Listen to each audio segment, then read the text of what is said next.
So, something I've noticed is that not a lot of overweight people do calisthenics, which makes sense because, you know, the lighter you are, the easier bodyweight exercises become. That's also why most of the top calisthenics athletes are super shredded, just because they cannot afford this excess fat. Same for when you're super skinny.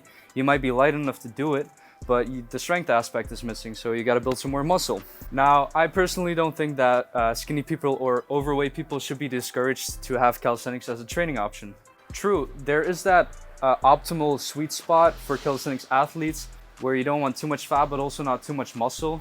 And then that's also usually the people that you see performing calisthenics. And then the people that fall out of this category will tend to go more to the gym instead. Well, I'm here to tell you that anyone can do calisthenics.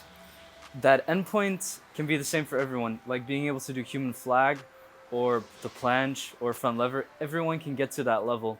The only thing that is different is the starting point. And that brings me to the main message of this video, and that is to choose the right progression that meets your fitness level. A big misconception about calisthenics is whenever you watch a video of someone explaining how to do like your first push-up or pull-up, they only go to like a certain progression. Well, I'm here to tell you that there is always an easier progression that a lot of people don't know about, just like there is always a harder progression. For example, if push-ups are too hard, you can do negative push-ups. If that's still too hard, you can do them on your knees. And even if that is still too hard, you can put yourself on an incline. The higher the incline, the easier it will go. You can even go all the way to a straight wall if needed. Same concept with pull-ups.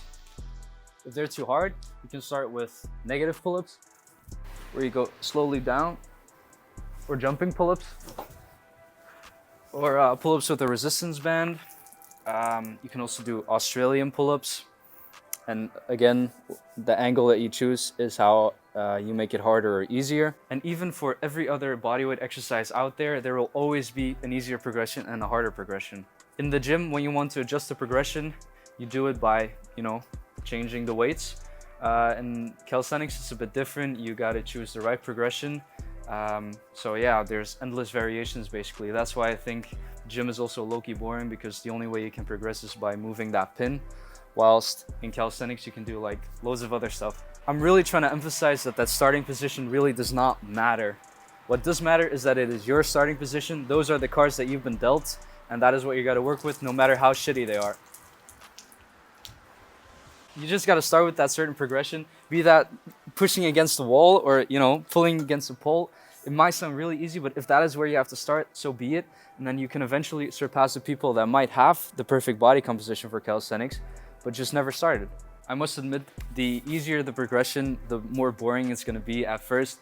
But if anything, it serves as a motivation to progress even faster so you can move on from those exercises. Now, if you want to be able to do like those cool skills, you will have to do some additional stuff with the training part. You will also have to work towards that body composition over time, which the training stuff will assist with, but you'll also have to work on your nutrition.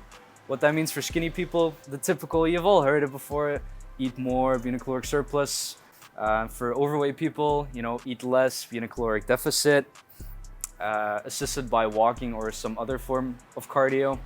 I know that like one side has to eat so much that they're about to explode, and it's also expensive as hell to buy all that food, whilst the other side has to feel hungry and battle those cravings 24/7. It's not easy, it really isn't, and there's no one way. I can't tell you how. That differs from person to person. But yeah, that's basically all I wanted to say. Just remember to not be discouraged. Anyone can do it. But yeah, if you have any questions of any kind, I would love to help. You can leave a comment down below or send me a DM on Instagram for a more personal approach. If you enjoyed the video, please leave a like, and if subscribe is always welcome. It was a bit of a shorter video. I'm sorry for that, but I am fucking freezing. So yeah, I'm gonna head back inside, and I'll see you guys in the next video. Goodbye.